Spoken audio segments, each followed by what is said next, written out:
Hello, everyone. It's me, Krylios, Team Rayceen Productions MC and producer. Welcome to our special live stream about the 2020 census. And of course, joining me today are two of my Team Rayceen colleagues, the wonderful, the fabulous Rayceen Pendarvis, and of course, our wonderful, once again, Monique Diop. Welcome to both of you. I am so excited to have you both with us. Hey, Rayceen. Hey, Monique.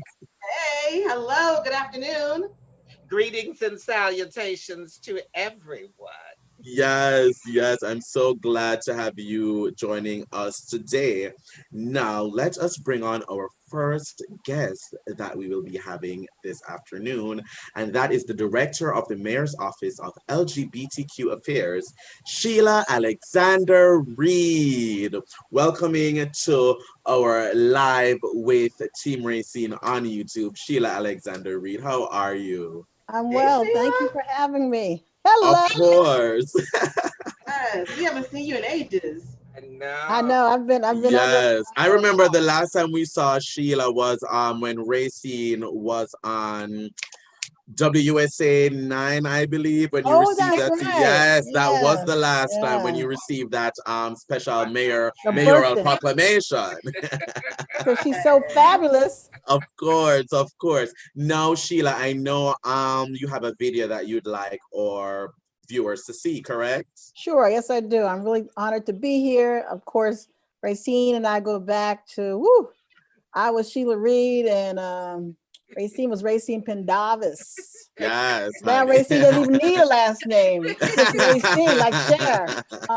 But yeah, so the National Black Justice Coalition, President David Johns created Mhm. a video so the Black LGBTQ community could understand the importance of filling out the census. So I thought I'd share that, and then we can come back and talk about its particular importance in Washington, D.C.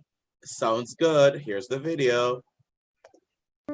My name is David Johns, and I'm the Executive Director of the National Black Justice Coalition. NBJC is the nation's only civil rights organization that is both intentional and unapologetic in acknowledging that as long as there have been Black people, there have been Black LGBTQIA+ people. Every American should care about the census because the census and the data used and collected in the census is used to apportion billions of dollars of resources. One thing that I've heard in conversations with LGBTQIA people in particular are concerns around data collection and privacy. And being clear about that allows me to then talk about Title 13, which protects or requires the federal government to protect all of the data that is collected. So I don't want apprehensions or anxieties or misinformation about what the census data collection process is, how that information is used to improve all of our lives and otherwise support our country, to be the reason why any one of us does not participate. I'm excited that the 2020 census offers everyone the opportunity to complete it online, and we'll be using that format. I've also spent a lot of time working with LGBTQ elders and Black elders to ensure that we address their technology concerns so that they can complete it online as well.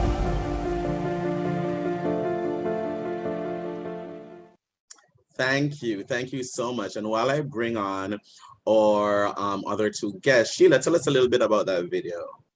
So that video sums it up very well. The fact that we're here just to make sure that we are not invisible and that we're counted. There's been so much misinformation and so many attempts to suppress the voice of people of color, particularly Black people and particularly LGBTQ Black people. So this is where the rubber meets the road, and we are here to make sure that that does not happen. Definitely. Thank you so much, Sheila. And now I'm pleased to welcome the Director of the Mayor's Office of African American Affairs, Ashley Emerson, and the Executive Director of the DC Census 2020, Melissa Bird. Welcome, guys. Welcome. Thank you guys so much for joining us today. Hello, Ashley. Hello, Melissa. Thank you guys for joining us. Hey. Hello, co-workers. Yes. Hi, everyone. How are Hey, you? hey, Ashley and Melissa.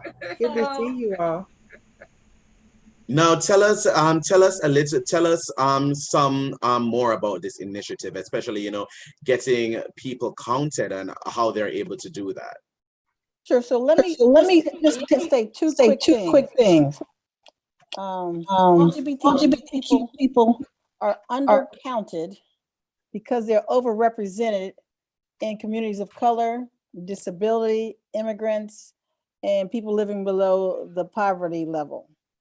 So that means because we are in those communities at high levels, these are the communities that are much more likely not to be counted, right? So we're overrepresented, and as a result of that, we are undercounted and underrepresented. The second thing I want to point out is many LGBTQ people are not comfortable filling out the census, which is what you heard David Johns talking about. We need to get past the anxiety of wondering what's going to happen with the data. Melissa can tell you what happens with the data, and we need to get over the anxiety that our voice doesn't count. It doesn't mean anything. And hopefully Ashley can tell you a little bit about that as well. So I'm going to let the experts do the talk and just ask them a couple questions. So everybody ready? Yeah. All right. So I am Sheila Alexander-Reid, Director of the Mayor's Office of LGBTQ Affairs. And we want to thank Team Rayceen and YouTube Live and the many facets of Team Rayceen and Ask Rayceen and for being here, because this is really important. And because you have such a big footprint in the community, this is a perfect sort of platform for us to use to get the message across. So I'm going to start off with Melissa, who is our, as you heard, she's in our Office of Planning, but she also serves as Executive Director of DC Census. So Melissa, if you could, and these are going to be really quick because we got to get in and out in something like 10 to 15 minutes. This is going to be like a speed dating show. Okay. So what happens to the data, Melissa? Well, the U.S. Census has the data. It's all kept confidential. It is not shared for any other agencies such as law enforcement. The census will use the data. They'll go through it once the census ends to look for duplicates or mistakes. They process that data, and then they will send just the number sets back to states in DC next spring. We don't get any identifying information. The data will not be shared with law enforcement, your landlord, your next door neighbor. All we get are the numbers. And that's what the states in DC will use. Thank you. And so quickly, how has the census evolved from 2010? I know this occurs every 10 years. So yes. What, as far as LGBTQ people, what do we need to know about the Census 2020 versus Census 2010? So there are big changes on this. When you complete the census, it will ask you about everyone living in your household, related and unrelated. And for the first time, you can select a same-sex married partner or a same-sex unmarried partner if that best describes your family and your household. And that was not on the 2010. So that's a big change. Continues to evolve. And if you could tell us who are the at-risk populations, how do we stand compared to 10 years ago as far as the numbers? So we are a little bit behind our 2010 response rate. We're currently at 30% response rate, and we would like to be closer to 66%, which is what we were in 2010, but we'd also like to be much, much higher than that. We have a lot of historically undercounted populations in DC, and we see that across the city, especially our populations east of the river are undercounted right now. So we really are pushing very hard right now to get everyone to self-respond. Don't wait for an enumerator to knock on your door to collect that information in person. So we're looking at a graphic about the census. And so what is the really difference between the census numbers as say in Northwest versus the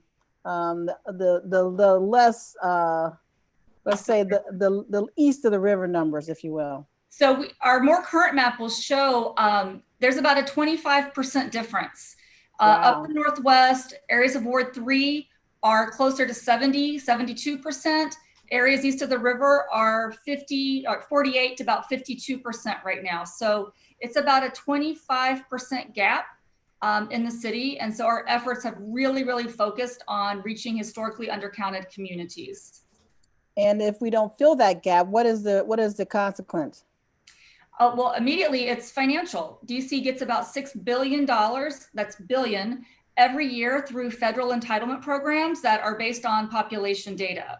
And that's everything from Medicaid to school funding, infrastructure projects, SNAP, WIC, all kinds of things. And it also, you know, we work for the city and we work for the people of DC. We need to know who lives here.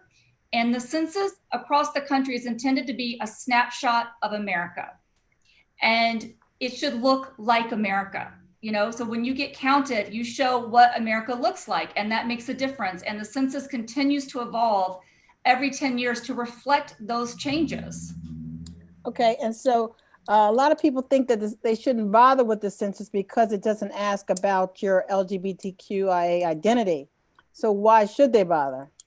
Well, first of all, everyone needs to be counted. I mean, it's important to everyone. And I think also if you are in that type of relationship or same-sex relationship, married or not, it's important that we capture that data, because that's what drives legislation and policy and programming and planning around the country, when we know what our families look like and our households look like in this country. Another big push for 2030 will be to add different options other than just male or female.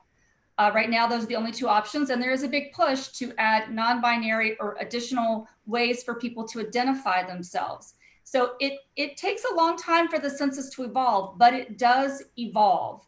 And so again, we just want to make sure every single person is counted. Okay, and before we move on to Ashley, can you tell us what are some of the barriers that we're facing? So the census is online for the first time, and we know we have a lot of households in DC that may not have reliable internet access. But you can also call, complete it over the phone. You can also mail it in. You don't need to have this unique ID. You could just put your address in. So anyone can still do this. So that's certainly a barrier for people. I think there's a lot of distrust in the government right now. And, you know, we're just trying to keep messaging over and over. It's safe, it's confidential, it takes 10 minutes, it's very easy. And then also we're in the middle of, a health crisis. People have a lot of things going on, living day to day in a crisis situation for a lot of families. The census is not a priority, and we understand that, and we're trying to be very aware of that and to sort of make this as simple and easy for people as possible. Yeah, before we move on, sure. If Rayceen and Monique have any comments or questions you want to throw in, you can go ahead as well before we get to them. Come on. No, I'm fine. I'm right here. I'm here to listen, here to inform. I'm here to celebrate and uplift. Yeah, Monique? I just wanted to be known that over here in Ward 8, we are definitely trying to get as much people counted as we possibly can. The census does affect us greatly, and even as an ANC commissioner, it affects even our commission. So we don't get the people counted, we don't get the funding that we have. So we have events all the time. Matter of fact, I'm having an event August 7th at my property to capture some of these people. I work with UPO, and they bring their own computers here. So even if we aren't getting these census done online, we're bringing it to our community. On the 7th, you'll be able to come down and actually sign up for the census and also get a free fish meal. So we are doing different things so we can capture the census in Ward 8. Well, that's perfect segue over to Ashley Emerson. Director Emerson is Director of African American Affairs, and I believe a resident. Are you Ward 7 or Ward 8 resident, Ashley? Proud Ward 7 resident. There you go. East of the river. Yeah, so East of the river. Yes. My dad was born in Ward 8, my mom in Ward 7. So there you go. I'm east of the river proper. So we will follow up with you, Monique, because we like to come out to the events and support whatever anybody's doing in the community. And so we're in the quarantine, so we have a 50 people limit. All right, well, we'll have just 2 or 3 of us will come. We won't Okay, bring, cool. we won't bring the whole DC government. Okay. And sometimes we bring swag with us, so that's a good thing. Awesome. I'll say now we're welcome, right? Yeah. I love it. Or we bring bands with us. Yes, she bring a go-go band. She had brought a go-go band to Oxford Park last week. Exactly. I know y'all saw that. 300 live. Yes, we are going to do whatever it takes. And so lastly with you, Melissa, so what are the communities that are at risk? So historically undercounted communities include, sorry, I'm not even paying attention. No, Ashley, I'm getting right back to you. I'm asking Melissa. Oh, okay. No, I can always talk about this nonstop. I'm sorry, go ahead. No, anybody. Who's at risk? No. Ashley, you. All right, you go, Ashley. Okay, no problem. Sorry. So we typically see east of the river neighborhoods severely undercounted. And in Ward 7, some of the communities, we have Marshall Heights, we have Capitol View, Deanwood, even some of the Fort DuPont neighborhood, Benning. So all around our corridors that we're very familiar with, Minnesota Avenue, Nanny Helen Burroughs, Benning Road, there's a lot of neighborhoods that are undercounted and historically. And so with Melissa and the administration, we've been really focused on how do we meet people where they are. And I know Commissioner Diop, and she's been working really hard, and some of the commissioners in 7 and 8, and even the council members, just making sure that people are aware of why the census is important. Not only will it affect your A and C boundaries, but it will affect your ward boundaries. So maybe some parts of Ward 7 may be included into Ward 8 or vice versa. And so, or Ward 6. So we have to really think about how it impacts our communities for funding for our schools, for grocery stores, grocery stores and developers. Look at census data to determine where grocery stores will go or any retail will go. And so when we think about the census, we have to think about where we are in our neighborhoods, our various communities, and what impacts us.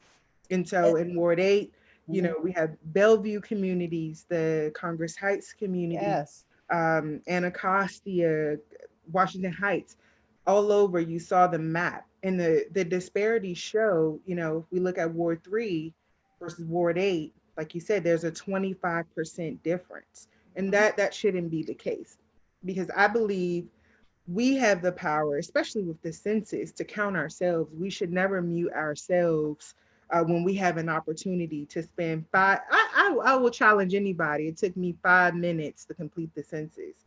And so an opportunity to really count ourselves in our city, to take 5 minutes out is just, why wouldn't we do that? And even for our office, the mayor's office on African American affairs was created based on census data in 2010. And so we looked at, council and the mayor at the time looked at the decline in population, where in previous years we were around 70% African American, and in 2010 we were 47% African American. And so if we aren't counted in the 2020 census, what would that look like? And so we just have to be mindful of how we represent ourselves in our city and our legacy for generations to come. Well said, well said. And so your office specifically was designed and came out of the need for people to fill out the census. So how appropriate that we're here today, but also how sad that we're still undercounted, right? So that we still got work to do. And so I'm really happy to be here. And I'm happy that you two know each other, an ANC commissioner and a mayor's director. I mean, this is it. This is what we do. We make these connections because you all are the eyes and ears of your wards and of your areas. You have the cachet that I may not have, that Melissa may not have. So we need to know how we can support you all in doing the work. And that's what we're here to talk about. One thing you mentioned, Ashley, was that how the numbers are declining in African Americans, you know, the whole chocolate city becoming the chocolate swirl. And so what are some of the barriers that you all are facing, or I should say that we are facing in Ward 7 and 8 that we need to be aware of that may also be impacted by the census? Sure. Well, our charge for our office and our commission is to look at health, economic, and education barriers throughout the city and disparities. And how do we use government resources and a lot of times external resources too to close those gaps. And so we are seeing, especially through COVID, and just a drastic disparity gap in people having access to internet or having quality foods to eat, or their housing situation being unstable. And so how do we make sure that policies, budgetary items, as well as programs and initiatives support those disparities? And so I know Mayor Bowser and the administration is looking very closely at some of those things. But again, if we don't have that $6 billion with a B dollars to help supplement some of those costs, everyone knows we're in a deficit right now. You know, businesses are struggling. And so our tax base and economy have some challenges. And so when we look at money on the table and we just let it go because we don't take 5 minutes out. For at-large forums starts in 30 minutes. I don't understand. I don't ever leave money on the table. You see what color I'm wearing today. Yes, me too. And Sheila too. Me too. Yes. So when there's an opportunity for additional funding, I'm there. I'm like, what? How much? Okay, let's make sure we do this. Let's get it. There's an opportunity, unlike any other, to make sure that we get the funding that we need for the programming that we need. You made some great points. I love the don't mute ourselves. That's amazing. And we're talking about every 10 years. So let's not be invisible for the next 10 years. So Melissa, quickly, what are the 3 ways that people can do the census?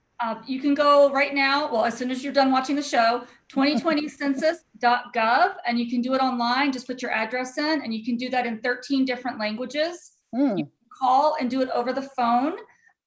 Or if you already have the hard copy, you can mail it back in. You don't need to put a stamp on it, but just pick the one that's easiest for you. And again, please do that as soon as you can. Don't wait for someone to knock on your door. The U.S. Census will send someone to your house, maybe more than once, starting August 11th. The safest and best thing you can do for your community, your family, is self-respond on your own from your home. Don't wait for an enumerator to knock on your door. I love that. So 3 ways to do it, folks. Do it on your phone. Go to 2020census.gov. Or you can do it on your computer, 2020census.gov. Call on your phone, 1-844-330-2020. Or as Melissa said, you can mail in the card that you may have received. And if you can't find the code when you call in, that's okay. You just give them your address. Your responses will never be shared with the law enforcement, ICE, or the court system, your landlord, or any agency that determines your eligibility for the benefits. We just want to make sure that you are counted, LGBTQ or not, but we want to make sure that we are counted in DC as residents. We got so many different types of people coming at us, trying to mute us, trying to keep us from being a state, trying to fund us. We've been under a sale from people in the administration who are trying to suppress the vote of the LGBTQ community. Which administration now? Be clear. I'm gonna say the current administration. The current administration. So citizenship is an issue. Attacking immigrants is an issue. So we want to make sure that all the DC residents, immigrants, elders, LGBTQ, households with young children, these are all underrepresented, and we need to make sure that everybody gets this message and everybody takes these 10 minutes, just 10 minutes to fill out the census. Thank you so much. And we thank our guests for sharing this very, very important information with us today. And for viewers out there, if you didn't catch the link will be in our description, so you can go ahead and get to the census side and get yourself counted. Rayceen, any final thoughts? Yes, before we close out, I'd just like to say to everyone, it's so important that the census matter. I'm someone who is definitely very open and adamant about being part of the LGBT community and comes from a very large family. I've made sure from the oldest, that is 93, to the youngest, my great-great niece, who is 5 years old, everyone in my household was counted. I use every form of social media, Twitter, Snapchat, Facebook, Instagram Live, everything. We cannot let people feel as if they do not matter. You matter. Get involved. Take that extra time out your day tell a neighbor, tweet out the information, share the information with each other. Social media is a big way of getting the word out, and use whatever you can, even if you have to yell across the street to your neighbor and during the COVID-19, hey, have you done this 2020 census? Yes. Yell up to cars and people at bus stops. Have you been counted? Right. Thank you, Rayceen. Yes. Monique, any final thoughts? I did have a final thought. I mean, I'm sorry, it's not a final thought, but I know that we do pollings and things like that. We have Gallup polls, and we understand that we count populations in DC. Our latest one just came out in 2019. When we know how many people are in our city, I still don't understand why there's such a disparity. I know that all funding does not come from the census, but even if we're not counted, we know that we have a lot of children over here, but yet we don't have the best of the schools. We got a lot of people over here, but we don't have a lot of grocery stores in east of the river. Why is that so? Even if we get counted or not, when we know how much the population is? Well, who wants to answer that? I will say that I know that we're very aware of that. And so that is why I know that in the new budget, we're doing things to offset that. I'm looking forward to getting hospitals and grocery stores over there. And I believe every school in the school system is being renovated or is in the process, if it has not already being renovated. Why has it taken so long? Good question. But let's make sure that it doesn't take any longer. And I think it's just an opportunity, really, and you know this, Commissioner, for everyone to not mute themselves again. So you have council hearings that come up, making sure people get down to the Wilson building and sharing their concerns. That's how a lot of things happen. We've seen that.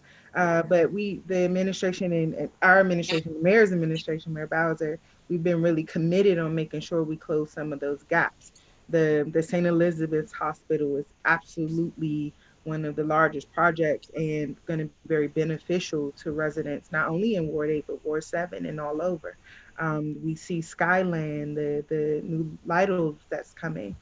We just released on or launched the Starbucks. And so things are changing. We just want to make sure that it's inclusive so that everybody has an opportunity with these new opportunities, right? And so I think this is an opportunity to get counted and stay counted, right? So not just for the census, but post-census, how are you going to be involved and engaged? And so I thank you for that, but we definitely take note. Yes. I have one more question about, because this is the queering session.